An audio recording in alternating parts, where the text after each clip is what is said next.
Hola, esto es una clase de lengua nivel 1 distancia que también es útil para nivel 2 y puede que enlace en algún momento en la serie de nivel 2.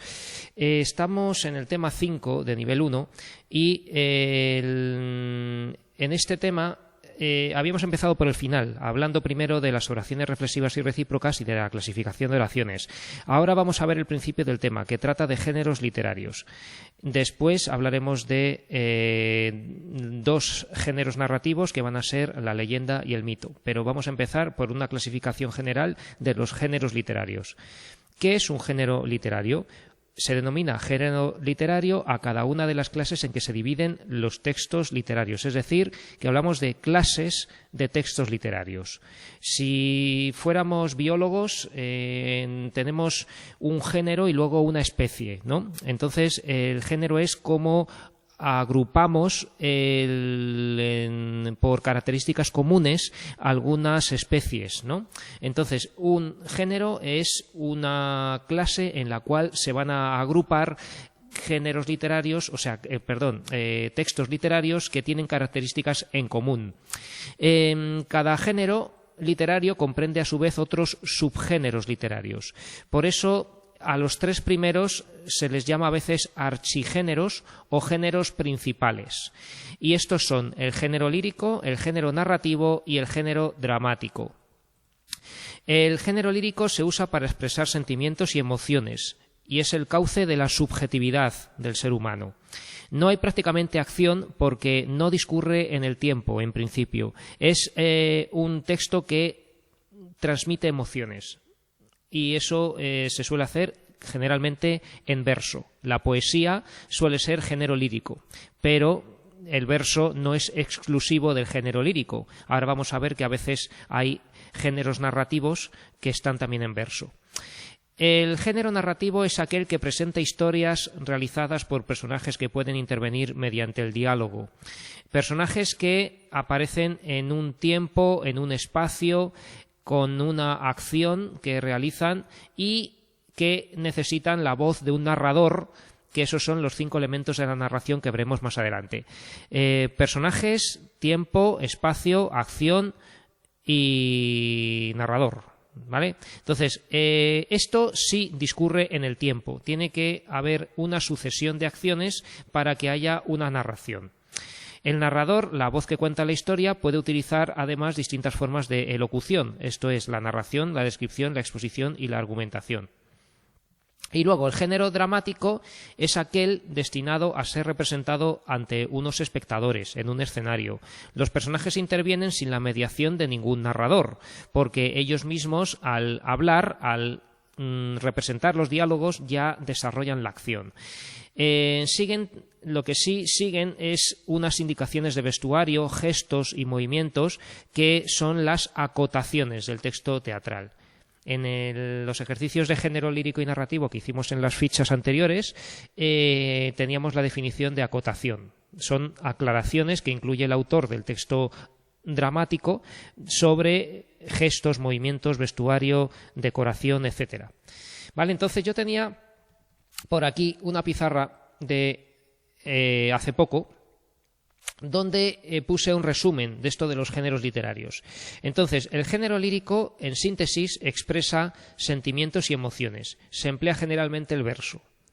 El género narrativo presenta historias que discurren en el tiempo con personajes, espacio, acción y un narrador que cuenta los hechos. Los personajes suelen participar mediante diálogos. El género dramático es aquel destinado a ser representado en un escenario para los espectadores. Los personajes intervienen mediante diálogos sin mediación de narrador, ¿vale? Entonces, esto es lo que nuestros compañeros de clases presenciales han copiado en el cuaderno. Los que estén siguiendo las clases a distancia, si quieren tener nota de cuaderno, por favor que copien esto como parte de la clase de hoy o todo, ¿vale? Y es decir, que la clase de hoy puede resumirse en esta pizarra y luego, si da tiempo a ver los textos de leyenda y mito que quiero leer, eso ya son otros ejercicios los que hay que hacer, ¿vale? Pero esto tendría que estar en el cuaderno. Bien, entonces, ¿qué subgéneros líricos tenemos, ¿no? Tenemos subgéneros literarios, géneros en que se dividen los textos, los géneros principales, lírico, narrativo y dramático, y dentro de cada uno, lírico, narrativo y dramático, vamos a tener unos subgéneros que también llamamos directamente géneros. Es un poco ambiguo esto de llamar géneros porque el género es tanto el género lírico como oda, elegía, canción, etcétera, ¿vale? Entonces, si tuviéramos que comentar un texto haciendo un análisis o un comentario de texto riguroso, habría que decir tanto el género como el subgénero.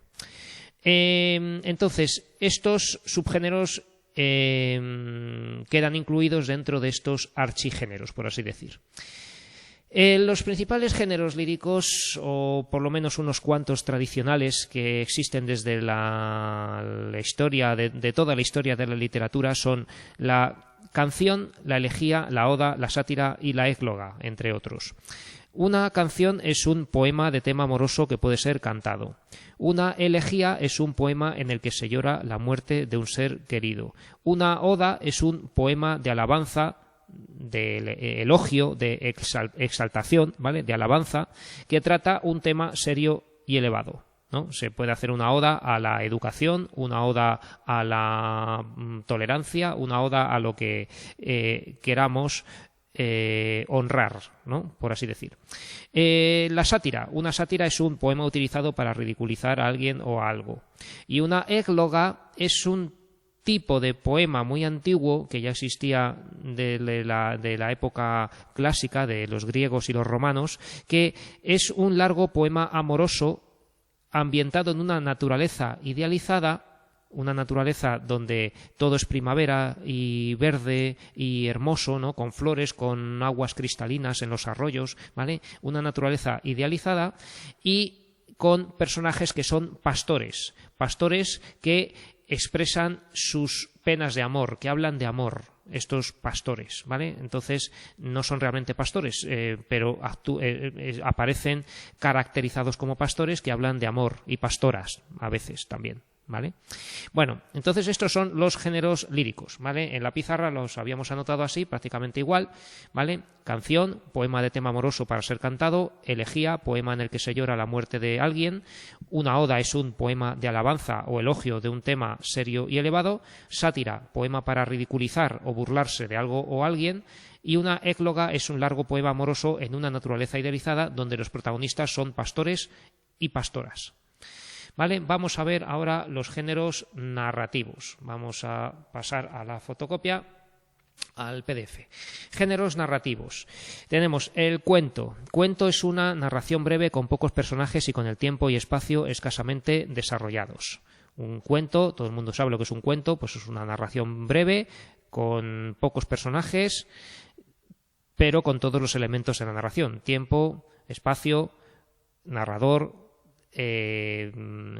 acción, personajes. Novela.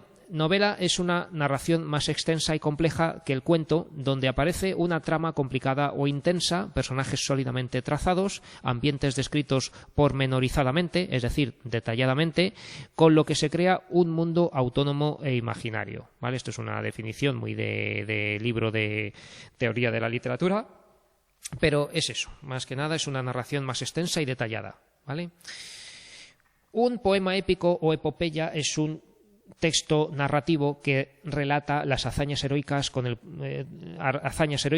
propósito de glorificar a una patria, un país o una región, ¿no? Por ejemplo, la Eneida de Virgilio, que habla del origen del pueblo romano, ¿no?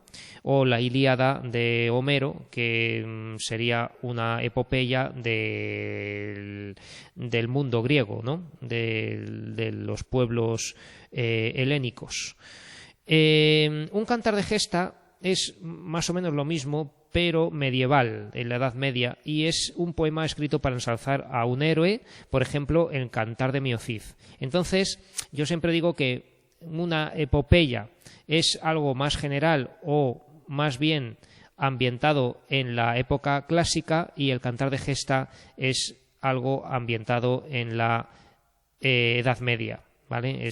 No se puede hablar de cantar de gesta en la antigüedad clásica, pero como poema épico sí que podemos decir generalizar tanto algo en la época clásica como en la Edad Media o en cualquier momento de la historia, ¿no? Un poema épico.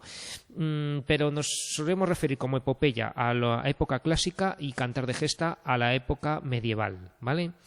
Bueno, el Cantar de Mio Cid, por cierto, aunque habla de un héroe, también cumple en cierto modo esto de glorificar una patria porque ensalza a Castilla más que otra región de España, ¿no?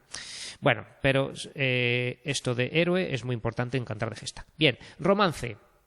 Romance es un poema épico lírico y aquí hay algo muy importante que no está dicho aquí, que por cierto no sé por qué no tengo aquí conexión con la tableta. Ahora, vale. Entonces, el romance es un poema épico lírico, es decir, que a veces va a haber poemas de más contenido épico y otros de más contenido lírico en versos octosílabos con rima asonante en los pares. Con rima asonante en los pares, ¿vale? Esto es lo más importante de un romance para narrar hazañas o hechos de armas, escenas amorosas, episodios vitales de personajes históricos o legendarios, etcétera, ¿vale? Hay romances del Cid, hay romances de Fernán González, del fundador de Castilla, hay romances de Bernardo del Carpio, hay romances del ciclo artúrico, de Lanzarote, Ginebra, el rey Arturo, etcétera, ¿vale? Entonces, es un poema narrativo, ¿vale? Poema narrativo, épico lírico, en versos octosílabos, con rimas sonantes los pares, para narrar hazañas o hechos de armas, escenas amorosas, etc. La leyenda es una narración que se cuenta de generación en generación acerca de personajes famosos en un lugar o sobre hechos que tienen que ver con un lugar conocido y en una época aproximada. Es parte del folclore de un lugar, de las tradiciones de un lugar. Sin embargo, no hay pruebas de que esos personajes o hechos existieran tal como se cuenta. Es una leyenda, algo legendario, es que no se sabe si fue verdad o no, es algo que se cuenta, que es parte del folclore de un lugar, ¿vale? Entonces es muy importante que es una narración que es parte del folclore, de las tradiciones de un lugar, ¿vale? Sobre todo eso. Y lo de un lugar es muy importante porque suele haber algún lugar real, ¿eh? Entonces, la leyenda tiene que ver con las costumbres o tradiciones de un lugar que existe y por lo tanto eso contribuye a la cultura o la identidad de algún pueblo, ¿no?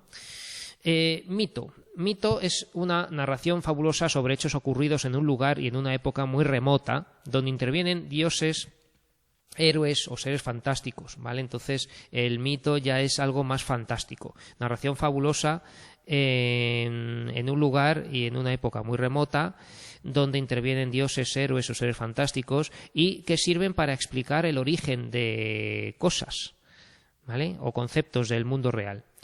Dan respuesta a los fenómenos observados y también se transmitían de generación en generación, ¿no? Pues hay mitos de dónde viene el amanecer, por ejemplo, o de dónde viene el laurel, ¿no? O de dónde viene el girasol, o de dónde viene la araña, pues eso, pues inventan historias donde pues una mujer que retó a la diosa Atenea a ver quién tejía mejor y claro, pues la diosa celosa de que o soberbia y orgullosa de que intentaran retarla, pues convirtió en un bichejo, en una araña a esta mujer que encima se pasa la vida tejiendo, ¿no? Entonces de ahí viene la araña, pues de una mujer que fue transformada en araña por la diosa Atenea, ¿no?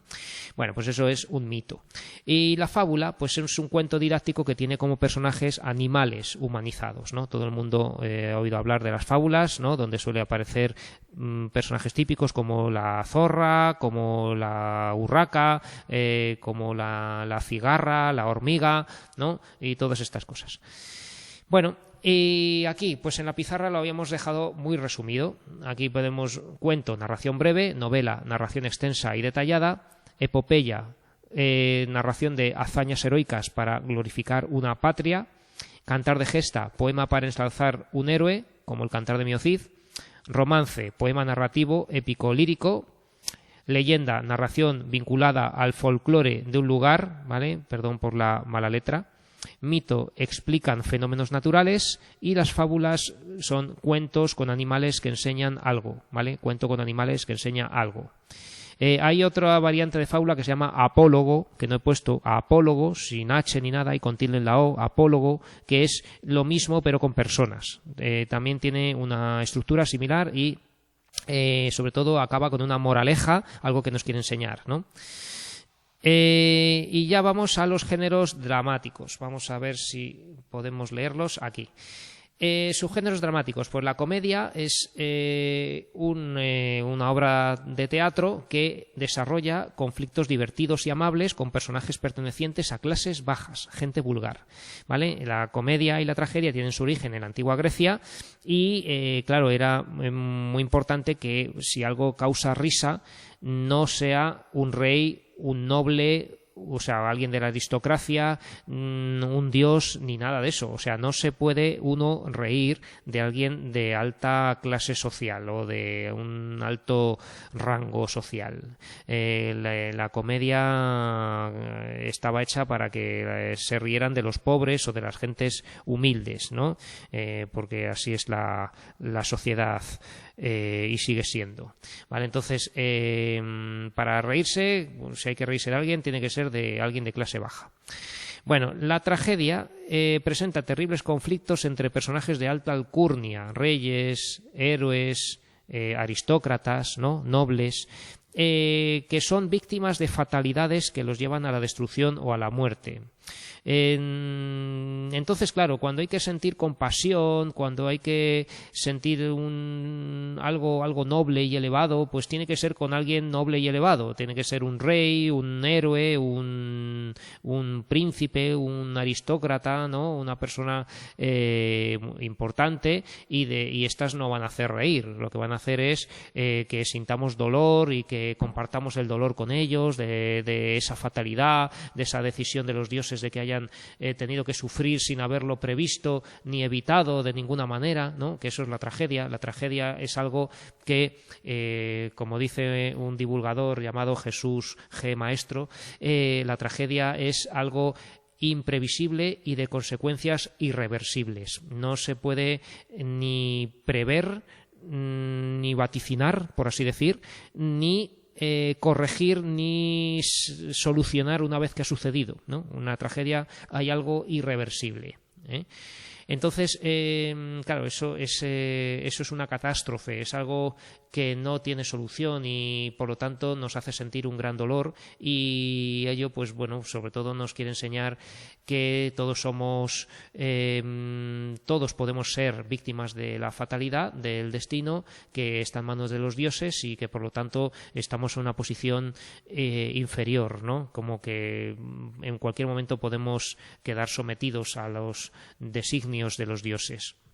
Bien, el drama es una obra de teatro un poco más general, aglutinadora, donde va a haber personajes de distintas clases sociales, de altas y bajas clases sociales, que luchan contra la adversidad, que suele causarles gran daño, ¿no?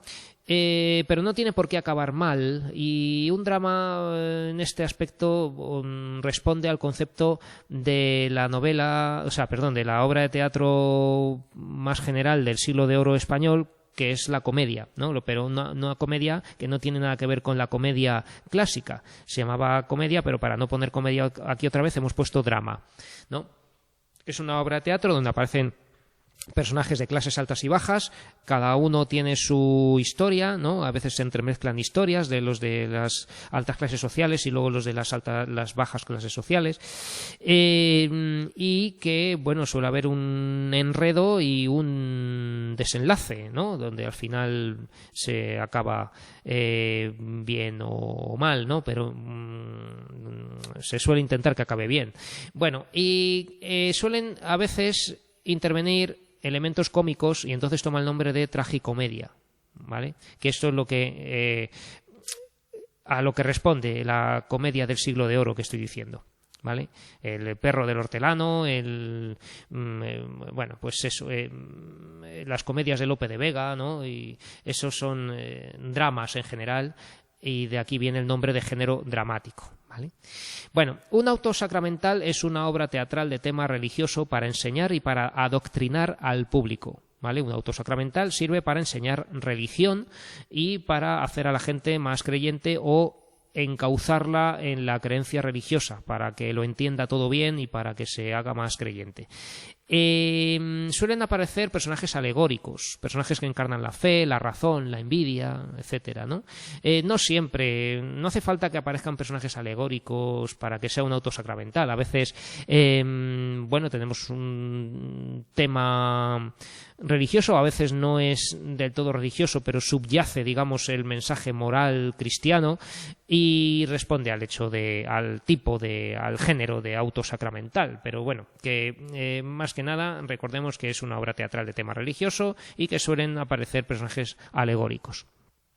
Y un entremés es una obra breve y humorística que se intercalaba entre los actos de otra obra más larga. Es decir, que una obra de teatro, como puede ser un drama, una comedia, que tiene 3 actos y entre cada acto se echa el telón o lo que sea y los personajes, los actores descansan o preparan el siguiente acto y mientras tanto sube otra compañía teatral, otro grupito de 4, 5, 6 personas, ¿no? Y hacen una obra que dura 5 minutos o 10, ¿no? Y esta obra breve está hecha para intercalarse en una obra más larga. Esto es un entremés, ¿vale? Y suele ser humorística.